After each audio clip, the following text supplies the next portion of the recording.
नमस्कार मित्रों, history research point पर आप सभी का स्वागत करता हूं।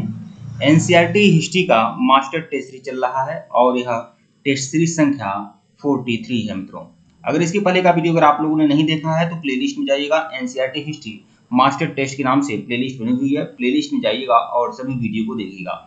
जो लोग हमारे कोर्स को ज्वाइन करना चाहते हैं ज्वाइन कर सकते हैं। हमारा ऑफिशियल व्हाट्सएप नंबर डिस्क्रिप्शन में दिया गया है, यहाँ पर भी हमारा ऑफिशियल व्हाट्सएप नंबर शो हो रहा है। हमारा ऑफिशियल व्हाट्सएप नंबर है 8318397276। हमारा ऑफिशियल व्हाट्सएप नंबर है। 1499 रुपए का कंप्लीट कोर्स है एनसीईआरटी हिस्ट्री का कंप्लीट कोर्स। इसमें आप लोग को क्लास 6 to 12 की पूरी NCERT hand written notes, PPT notes, lectures video की नोट्स और 6 to 12 की पूरी टेस्ट सीरीज, इसके अलावा मास्टर टेस्ट सीरीज मिलेगी जो 2500 क्वेश्चंस की होगी। मास्टर टेस्ट सीरीज होगी यूपीएससी के लिए, स्टेट पीसीएस के लिए, KVS, NBS, DSSB, TGT, PGT के लिए और बीपीएससी, टीजीटी, पीजीटी के लिए, यूजीसी नेट के लिए, सबके लिए यह रामबाण होगा। तो जो लोग हमारे कोर्स को ज्वाइन करना चाहते हैं हमारे ऑफिशियल व्हाट्सएप नंबर पर मैसेज कर सकते हैं।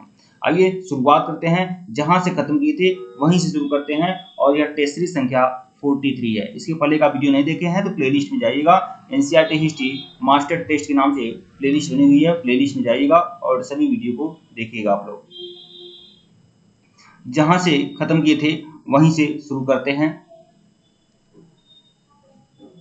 टेलीग्राम आप सभी लोग ज्वाइन कर लीजिएगा, लिंक डिस्क्रिप्शन में टेलीग्राम का। आइए शुरुआत करते हैं और इसी तरह से लगभग 2500 क्वेश्चन की सीरीज रहेगी आप लोग की, जो पूरी क्लास 6 to 12 की मास्टर टेस्ट सीरीज रहेगी। परीक्षा हो के लिहाज से बहुत ही ज्यादा महत्वपूर्ण प्रश्न की सीरीज है।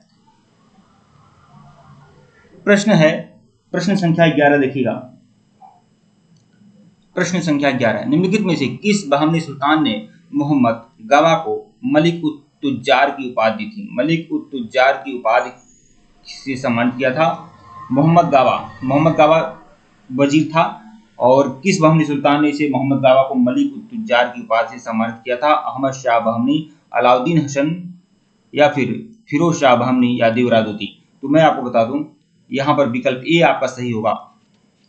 मोहम्मद गावा एक योग्य मंत्री था और इसको मलिक उत तुज्जार की उपाधि दिया था कौन? अहमद शाह बहमनी ने। तो विकल्प ए जो है वह आपका सही है। व्याख्या देखिएगा, अहमद शाह बहमनी ने मोहम्मद गावा को मलिक उत तुज्जार की उपाधि से सम्मानित किया था, जो मूलतः ईरानी मूल का था। मोहम्मद गावा जो था किस मूल का था? ईरानी मूल का था और वह व्यापार वाणिज्य का प्रधान था। इसके नेतृत्व में बहमनी सेना ने डाभोल और गोवा तक का साम्राज्य विस्तार किया था। तो अहमद शाह बहमनी ने इसे मलिक उत तुज्जार की उपाधि दी थी मोहम्मद गावा को, और मोहम्मद गावा एक योग्य मंत्री था। यहाँ मिस्टेक हो गया है, यहाँ पर देखिए, यहाँ पर केवल आप लोग का व्याख्या आ गया है, प्रश्न नहीं है। आइए प्रश्न संख्या 12 में देखते हैं। कृष्णदेव राय के संबंध में निम्नलिखित कथनों पर विचार करना है। उसने पुर्तगालियों को समुद्र व्यापार पर विराम लगा दिया। देखेंगे आगे देखिएगा। 2, इसने कृष्णा नदी तक का विस्तार करते हुए बीजापुर और गुलबर्गा पर अधिकार कर लिया। तो देखिए इसमें कौन सा कथन सत्य है? 1 और 2 दोनों बताए गए हैं, तो 1 और 2 दोनों बातें सत्य हैं। कृष्णदेव राय के बारे में यह भी बातें सही हैं, जिसने पुर्तगालियों को समुद्र व्यापार पर विराम लगा दिया, ये भी बातें सही है। और उन्होंने कृष्णा नदी तक का विस्तार करते हुए बीजापुर और गुलबर्गा पर अधिकार कर लिया, ये भी सही है। कौन सा कथन सत्य है? तो 1 और 2 दोनों, मतलब विकल्प सी। व्याख्या देखिएगा, उपयुक्त तो दोनों कथन सत्य है। कृष्णदेव राय ने 1509 से 1530 ईस्वी तक शासन किया। इसने पुर्तगालियों के समुद्री व्यापार विस्तार पर विराम लगा दिया। उसने उड़ीसा के राजा को हराकर कृष्णा नदी के प्रदेश वापस लिए और बीजापुर और गुलबर्गा पर अधिकार कर लिया। ठीक है, तो 1509 से लेकर 1530 तक कृष्णदेव राय का शासन था। ठीक है, और पुर्तगालियों के समुद्री व्यापार विस्तार पर इन्होंने रोक लगाया। बहुत ही योग्य राजा थे कृष्णदेव राय, तुलु वंश के शासक थे। ठीक है, और बीजापुर और गुलबर्गा पर इनका अधिकार था। प्रश्न संख्या 13 देखिएगा, कृष्णदेव राय के संदर्भ में निम्नलिखित कथनों पर कौन सा कथन सत्य है? इन्होंने नौसेना के विकास पर कोई ध्यान नहीं दिया, यह सही है। इतावली यात्री पेश इनके दरबार में आया था, डोमिंगो पायस इनके दरबार में आया था, सही है। यह संस्कृत और तेलुगु के मेधावी विद्वान थे, बिल्कुल। इन्होंने अमुक्त माल्यदा लिखा था तेलुगु में, ठीक है, और ललित कल्याण लिखा था संस्कृत में। ये भी तो संस्कृत और तेलुगु के प्रकांड विद्वान थे। इनका उत्तराधिकारी कृष्णदेव राय फर्स्ट था, यह बातें गलत हैं। तो कौन सा कथन असत्य है? तो विकल्प डी। व्याख्या देख लीजिएगा, कृष्णदेव राय का उत्तराधिकारी सदाशिव राय था। कृष्णदेव राय का उत्तराधिकारी जो था वह सदाशिव राय था, जिसने 1567 ईस्वी में शासन किया। इनके समय में वास्तविक सत्ता राम राजा के दरबार में थी, राम राजा के दरबार के हाथ में थी। ठीक है, वास्तविक सत्ता राम राजा के हाथ में थी, जबकि कृष्णदेव राय के जो उत्तराधिकारी थे वह सदाशिव राय थे। अतः कथन जो है आपका सत्य है, अन्य सभी कथन सत्य है। कथन जो डी है आपका ना, यह आपका सत्य है। दक्षिण के अन्य राजाओं जैसे चोलों और विजयनगर के विपरीत कृष्णदेव राय ने नौसेना के विकास की ओर कोई ध्यान नहीं दिया। ठीक है, पेश, बारबोसा, नुनीज आदि विदेशी यात्रियों ने कृष्णदेव राय के प्रशासन की प्रशंसा की है। कृष्णदेव राय ने संस्कृत और तेलुगु के साथ साथ कन्नड़ और तमिल कवियों को भी अपने दरबार में आश्रय प्रदान किया था। प्रश्न 14 देखिएगा, बन्नी हट्टी मतलब तालीकोटा की लड़ाई दक्षिण के किन राज्यों के बीच लड़ी गई थी? तो इसमें गोलकुंडा, अहमदनगर, बीजापुर और विजयनगर ये था। ठीक है, विकल्प बी जो है आपका सही है। व्याख्या देखिएगा, बी जो ऑप्शन है सही है। इसे तालीकोटा या राक्षस तगड़ी की लड़ाई के नाम से भी जाना जाता है। यह लड़ाई विजयनगर के खिलाफ अहमदनगर, गोलकुंडा, बीजापुर ने मिलकर लड़ी थी, जिसमें विजयनगर को हार का सामना करना पड़ा। इसकी सेना का नेतृत्व राम राजा कर रहा था। यह लड़ाई 1565 में लड़ी गई थी। 1565 में यह लड़ाई लड़ी गई थी, जिसे हम तालीकोटा का युद्ध या राक्षसी तगड़ी का युद्ध या बन्नी हट्टी का युद्ध भी कहते हैं। प्रश्न 15 देखिएगा, विजयनगर राज्य के संदर्भ में निम्नलिखित कथनों पर विचार करना है। विचार करिए।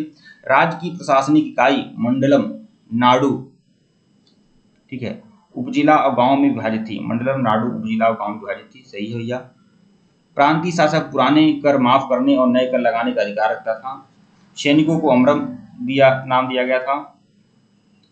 पालीगारों को निश्चित संख्या में पैदल, सैनिक, घोड़े और हाथी रखने का अधिकार था। ये तो सही है। देखते हैं कौन सा कथन असत्य है। असत्य है आपका डी। इनमें से कोई नहीं, इसमें असत्य आपका कोई भी नहीं है।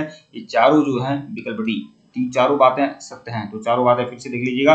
राज्य की प्रशासनिक इकाई, देखिए विजयनगर के बारे में है, राज्य की प्रशासनिक इकाई जो थी मंडलम नाडु उपजिला और गांवों में विभाजित थी। प्रांतीय शासक पुराने कर माफ करने और नए कर लगाने का अधिकार रखते थे। जो प्रांतीय शासक थे पुराने कर को माफ किए और नए कर लगाने का अधिकार रखते थे। सही है। सैनिकों को अमरम नाम दिया गया था। सैनिकों का एक नाम था अमरम। पालीगारों को निश्चित संख्या में पैदल, सैनिक, घोड़े और हाथी रखने का अधिकार था। बिल्कुल, ये 1 2 3 4 चारों बातें सही हैं आपकी। व्याख्या देखिएगा। उपयुक्त सभी कथन सत्य है। विजयनगर राज्य में राजा को सलाह देने के लिए एक मंत्रिपरिषद होती थी, जिसमें राज्य के सरदार हुआ करते थे। यह राज्य मंडलम नाडु उपजिला और गांव में विभाजित था। प्रांतीय शासकों का नियमित कार्यकाल नहीं होता था। उनका कार्यकाल उनकी योग्यता और शक्ति पर निर्भर था। ये पुराने कर माफ करने और नए कर लगाने का अधिकार रखते थे। जो प्रांतीय शासक थे उनका नियमित कार्यकाल नहीं होता था, वह बार बार बदले जाते थे और उनकी योग्यता और शक्ति पर उनका कार्यकाल निर्भर रहता था। जो शासक जिनको चाहते थे वह प्रांतीय शासक नियुक्त करते थे। पुराने कर माफ करने और नए कर लगाने का भी यह अधिकार रखते थे। विजयनगर का राजा सैनिक सरदारों को निश्चित राजस्व वाला क्षेत्र देता था, मतलब जागीर देता था। एक प्रकार की जागीर थी अमरम, जो सैनिकों को मिलती थी। पालीगार नामक नायक सरदार होते थे, जो राज्य की सेवा के लिए निश्चित संख्या में पैदल, सेना, घोड़े और हाथी रखते थे। कुल मिलाकर यह एक तरह से सामंत की तरह थे। ठीक है, पालीगार। प्रश्न 16 देखिएगा। किस गुजराती पायलट ने वास्को डी गामा का कालीकट तक मार्गदर्शन किया था? वास्को डी गामा कब आया था? 1498 में आया था। ठीक है, तो वास्को डी गामा का कालीकट तक मार्गदर्शन किसने किया था? तो अब्दुल मजीद ने, गुजराती प्रदर्शक था। विकल्प जो है आपका सही है। 1498 में वास्को डी गामा दो जहाजों के साथ कालीकट पहुंचा था। इस यात्रा का मार्गदर्शन गुजराती यात्री अब्दुल मजीद ने किया था। प्रश्न 17 देखिएगा। 15वीं सदी के अंत में यूरोपीय यात्री भारत और दक्षिण पूर्वी एशिया की ओर आकर्षित हुए। इसके क्या कारण थे? भारत और दक्षिण पूर्वी एशिया के लिए आकर्षित हुए, इसके क्या कारण थे? यूरोप में कृषि विकास और विस्तार हुआ। यूरोपीय यात्री भारत और दक्षिण पूर्वी एशिया के बीच आकर्षित हुए। क्यों आकर्षित हुए, क्या कारण था? यूरोप में कृषि विकास एवं विस्तार, आंतरिक व विदेशी व्यापार की वृद्धि एवं नए बाजारों की तलाश, रेशम, मसाले और औषधि की मांग।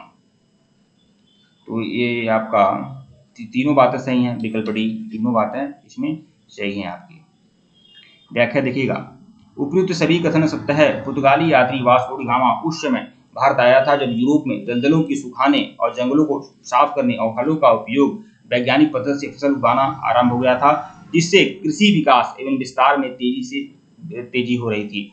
इनको आंतरिक व्यापार वृद्धि के लिए नए बाजार की तलाश थी, अतः इन्होंने नए देशों की खोज प्रारंभ की। रोम साम्राज्य के युग में यूरोप में चीन का रेशम, भारत और दक्षिण पूर्वी एशिया के मसाले और औषध की मांग बढ़ रही थी। खासतौर से काली मिर्च की मांग बढ़ रही थी। प्रश्न 18 देखिएगा, क्रिस्टोफर कोलंबस कहाँ का निवासी था? तो क्रिस्टोफर कोलंबस जो था वह जिनेवा का निवासी था। लेकिन निवासी जो था वह क्रिस्टोफर कोलंबस ने अमेरिका की खोज की थी। अमेरिका की खोज क्रिस्टोफर कोलंबस ने की थी और कहाँ के नाविक के रूप में जाना जाता है? स्पेन के नाविक के रूप में जाना जाता है। लेकिन वह कहाँ का निवासी था? तो वह जिनेवा का निवासी था। विकल्प सी जो है आपका जिनेवा। क्रिस्टोफर कोलंबस जिसने अमेरिका की खोज किया जिनेवा का निवासी था। यद्यपि अमेरिका पहुंचने वाला प्रथम व्यक्ति नहीं था। इसने अमेरिका की 4 बार यात्रा की और हिस्पानियोला द्वीप पर बस्ती बनाने की कोशिश की। उसने पुर्तगाल के राजा जॉन द्वितीय के सामने भारत की खोज करने का प्रस्ताव रखा था। यहाँ गलती हो गया है, यहाँ पर पुर्तगाल के राजा नहीं था, यह स्पेन का राजा था। ठीक है, स्पेन की तरफ से गया था। प्रश्न 19, विजयनगर में कुरुवै संबंधित है। कुरुवै क्या है विजयनगर में? चावल की किस्म। तो चावल की किस्म है कुरुवै। कुरुवै का मतलब क्या है? चावल की एक प्रजाति है कुरुवै। विजयनगर में बहुत ही ज्यादा फेमस था। विजयनगर की कर व्यवस्था कई भागों में बटी थी, जिसमें से 1/3, 1/4, 1/6 आदि भाग शामिल थे। इसमें कुरुवै एक प्रकार का चावल था जिसे सर्दी के मौसम में उगाया जाता था और उपज का 1/3 भाग कर के रूप में देना होता था। तो 1/3 कर के रूप में देना होता था। कुरुवै क्या था? चावल था जो सर्दी के मौसम में उगाया जाता था। ठीक है। प्रश्न 20 देखिएगा, पुर्तगालियों के संदर्भ में निम्नलिखित कथनों पर विचार करना है। अल्बुकर्क ने बीजापुर से गोवा को छीनकर डांडा, रजौड़ी और दाभोल को खूब लूटा था। बिल्कुल सही है। इसने फारस की खाड़ी से लेकर लाल सागर तक का विस्तार करते हुए सोकोत्रो द्वीप में अपना अस्थायित्व कायम किया। कौन? अल्बुकर्क ने। बिल्कुल 1 और 2 दोनों बातें सही हैं। 1 भी सही है और आपका 2 भी सही है, मतलब विकल्प सी। व्याख्या देख लीजिएगा, उपयुक्त तो दोनों कथन सत्य है। पुर्तगाली अपनी नई नीति पर अमल करते हुए अल्बुकर्क ने 1510 में बीजापुर से गोवा को छीन लिया और वहां के प्राकृतिक बंदरगाह पर किला बनाकर अपनी सामरिक स्थिति मजबूत की। 1509 में पुर्तगाली सेना ने मिस्र के बेड़े को हराकर हिंद महासागर में कुछ समय तक खुद को शक्तिशाली बनाए रखा और फारस की खाड़ी और लाल सागर तक अपना विस्तार किया। ठीक है मित्रों, वीडियो को लाइक और चैनल को सब्सक्राइब करेगा, टेलीग्राम को बिल्कुल ज्वाइन करेगा, लिंक डिस्क्रिप्शन में दिया गया है। अगर इससे पहले का वीडियो नहीं देखे हैं तो प्लेलिस्ट में जाइएगा। एनसीईआरटी हिस्ट्री मास्टर टेस्ट के नाम से प्लेलिस्ट बनी हुई है, प्लेलिस्ट में जाइए और सभी वीडियो को देखिए। धन्यवाद आप लोग को।